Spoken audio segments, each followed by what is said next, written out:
The Lord be with you. And with you. A reading from the Holy Gospel according to John. Glory to you, Lord. Jesus said to his disciples, "As the Father loves me, so I also love you. Remain in my love. If you keep my commandments, you will remain in my love, just as I kept my Father's commandments and remain in his love. I have told you this so that my joy may be in you and your joy might be complete. This is my commandment. Love one another as I loved you. No one has greater love than this, to lay down one's life for one's friends. You are my friends if you do what I command you. I no longer call you slaves, because a slave does not know what his master is doing. I have called you friends, because I have told you everything I have heard from my Father. It was not you who chose me, but I who chose you and appointed you to go and bear fruit that will remain, so that whatever you ask the Father in my name, he may give you. This I command you, love one another." The Gospel of the Lord. Praise to you, Lord Jesus Christ. A recently retired priest wrote this following story. He says, "When I was a pastor and was on my way out of the church late one afternoon, I was disturbed to see a rather forlorn-looking man with a small bag, a wanderer, a vagabond, a drifter, a bum, coming down the road toward the church, I'm sure seeking a handout. Well, this is what you get for having a church situated near a highway, I thought to myself. These drifters come through occasionally seeking a tank of gas for their trip, a meal, a gift, preferably in cash, for their journey to who knows where. They always have some sad story of woe to tell, but the end is always the same. Father, can you give me some money?" I sighed as I watched the man approach. It had been a long day, and I had to return for a meeting that night, and I was anxious to get home. I decided that I would meet him at the door, head him off, give him the only cash I had, a mere $15 as I recall, and then send him and me on the way. "What can I do for you?" I asked with some annoyance in my voice. Now please note, this was not one of my better moments as a priest. "I wondered if you might be able to help a fella on his way to the south," he said. I was heading down to, Yes, I said, interrupting him. "Well, I'm in a bit of a rush, so here's all I have, a 5 and a 10. That's all I've got. Here, take it." The man took the money as I offered it, looked at it, and without a word, he turned and headed out toward the street. Then he stopped and turned toward me as I locked the church door. "I guess you think I'm supposed to thank you," he grunted. He said this with a surprising tone of defiance in his voice. "Well," I said, "now that you mention it, a little gratitude wouldn't hurt." "Well, I'm not going to thank you." "You want to know why?" he sneered.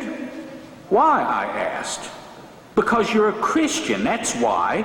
You don't help me because you want to. You help me because he told you to," pointing up to the air. And then he left.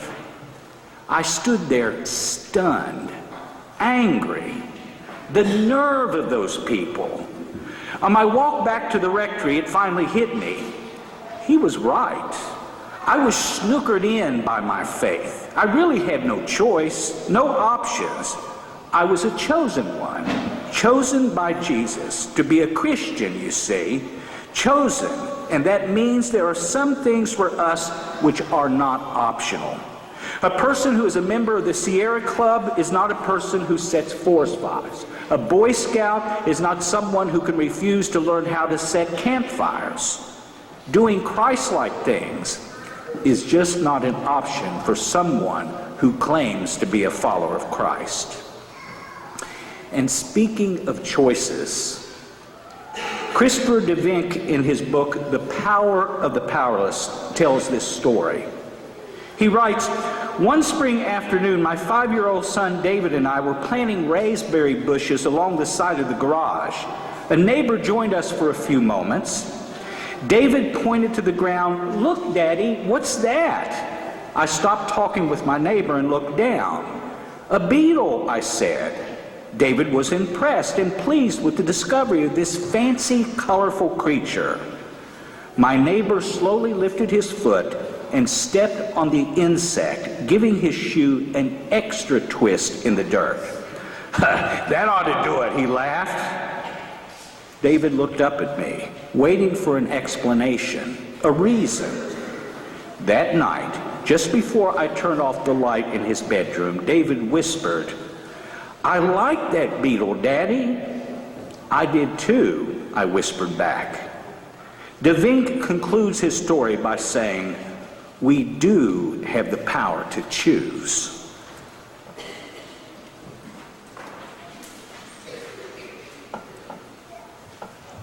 The Lord chooses us to be his disciples, and then we have a choice to make. We can either live as his disciples, that is, by loving as he loved, or we can give up on the enterprise altogether. It really does boil down to a choice. That gospel passage, which is found only in John chapter 15, is a very powerful story. I remember those words, "no greater love," being inscribed actually on the Vietnam War Memorial in Washington, D.C. And that one phrase said it all as far as I was concerned. I didn't have to look at any of the names when I saw that. Jesus utters the words of today's gospel at the Last Supper in St. John. He has just told his disciples that he's going to have to leave him, and then he's just dispatched one of the 12 to go off and do his wicked deeds. Judas has already left the table. And now Jesus becomes filled with emotion. He knows these disciples are going to have a tough time when he is arrested and when he is killed. In fact, he told them, "Strike the shepherd and the sheep will be scattered." And they were. And so being their friend, being someone who loves them more than anything in this life, he gives them the best information so they can get on. And he says to them, "Everything that I taught you, everything, every word can be summed up into one thing. Love one another as I loved you." But you see, Jesus doesn't just talk the talk. He actually will define what he means by that. And he says, "This is what I mean by loving. There's no greater love than this, and that is to lay down one's life for one's friends." You see, he had already taught them earlier in John chapter 10, verse 18. Right after he said to them, "I am the good shepherd," he says to them, I'm this kind of a shepherd. I choose to lay my life down for my sheep. No one takes my life from me. I choose to lay it down, and I'll take it back up again in the resurrection. And he did. But then he goes on to tell them that if you want to be my disciples, there are no options. When he says remain in me, that Greek phrase, menenme, means if you want to be a part of me, then you've got to make this commandment a part of your life. You've got to be prepared to love. End of story, it would seem. But then they would have to go on and live that commandment. And that was tough. What's the message for us here? If we dare call ourselves disciples of Jesus, we must make the choice to love as he loved. But there's a problem for us here, you see, especially in English-speaking countries, because we really don't quite understand the full meaning of the word that Jesus uses in this gospel for love. You see, in the Greek language, the Greek behind this word love, there are actually 3 different words for love. For instance, in English, I can say, "I love prime rib, cut 1.5 inches thick and perfectly medium rare." I love that. I can also say, "I love David Reed." But then I can also say, "I love my 90-pound puppy called Trooper." And I do. He saved my life a couple of times already. I love Trooper. But then I also love Jesus. But do you see the problem there with the word love? Prime rib is not equal to David. David, I'm willing to lay down my life for. Prime rib, I can do without. Well, for a little while anyway. Trooper is not equal to David Reed. Trooper is an animal, and contrary to the animal planet people, Trooper is not equal to David Reed. And then there's that love of Jesus. That's called to be the greatest love of all. But you see, the word in English, love, covers all those bases, it would seem, but it's just not right. In Greek, for instance, the basic kind of love is a love called eros. And that means love, as in love of art or love of music. It's love of husband and wife, or love of girlfriend and boyfriend. That kind of love, eros. The next deepest form of love, or highest form of love, is philios. That's the prefix for the word Philadelphia, the city of brotherly love. Philios is the kind of love I have for my brother or my sister, which is different from that of husband and wife. Philios is the love that members of a bowling team have for one another, or people who work in the engineering department of an oil company, an oil firm, an energy company have. They're comrades, if you will. Philios, that kind of love, a community type of love. But the type of love that Jesus is talking about is totally different. It's the highest form of love. The Greek word is agapon, and what it means is pure and simple. Unconditional and sacrificial love.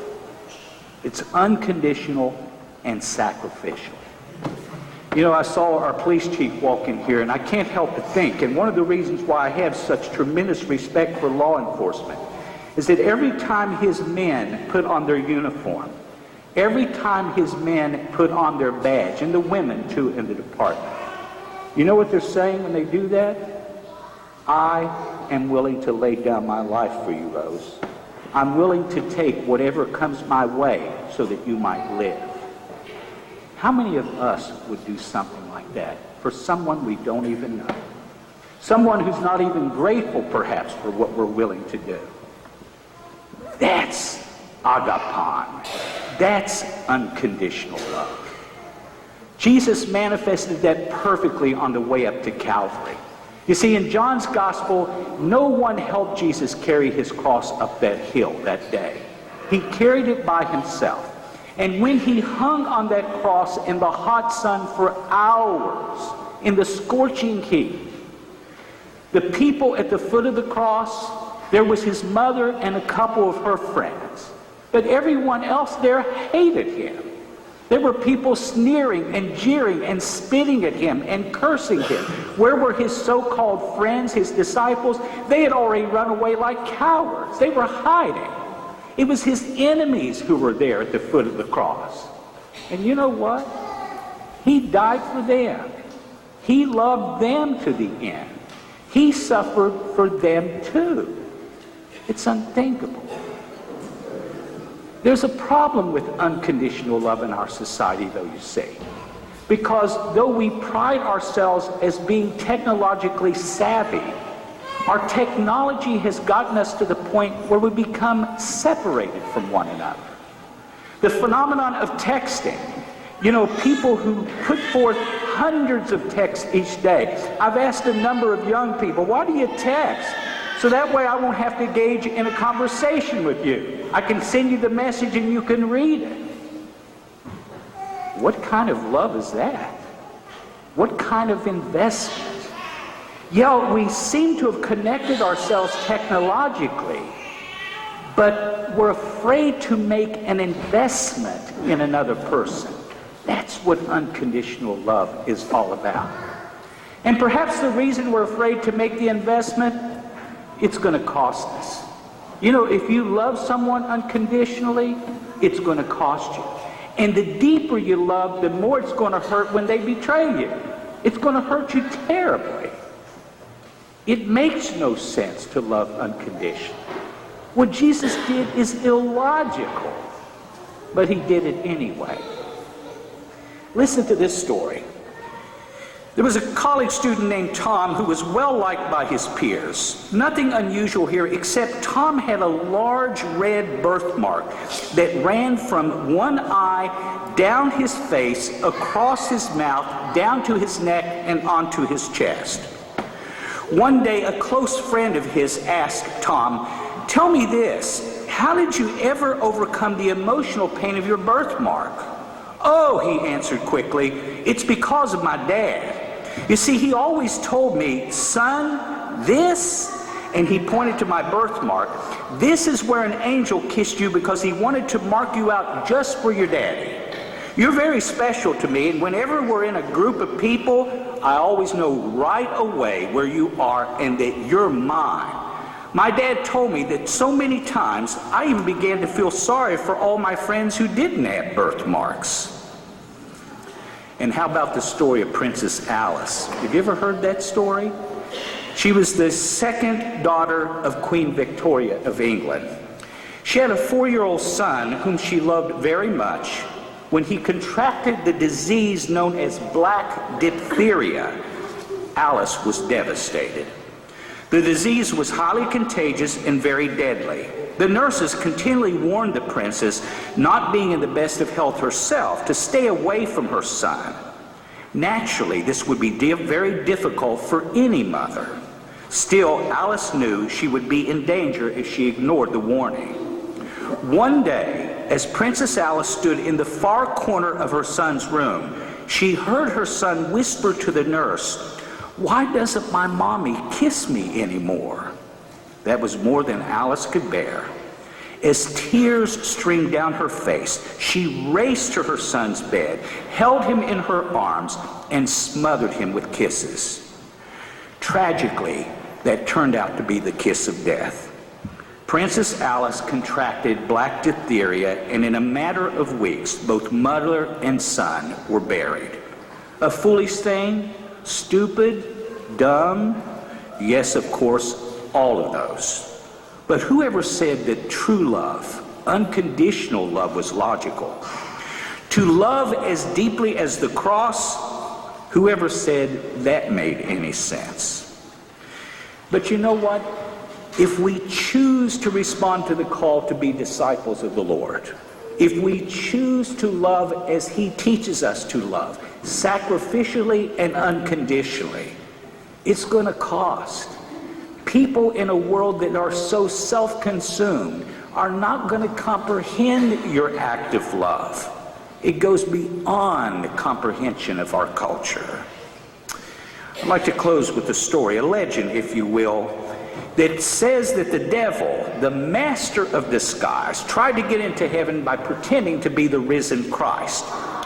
He took with him his demons and had them disguised as angels of light and had them cry out in the traditional first part of the welcome psalm, Psalm 24.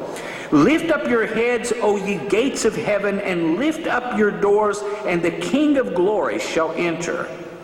Well, the real angels up in heaven watching this looked down on what they thought was their king returning from the dead.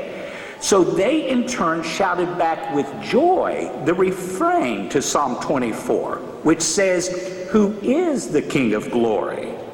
Well, the devil made a fatal mistake. He opened his arms and spread his palms and declared, "I am." And immediately the angels slammed the door to heaven shut. Why? Because they refused to let an impostor in. They saw right away that there were no marks of the nails in his palms. The impostor had no wounds of love. He had not paid the price.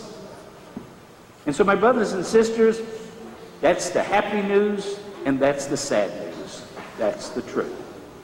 There is no greater love than to lay down one's life for one's friends. That doesn't mean that you have to go out there and take a bullet for me.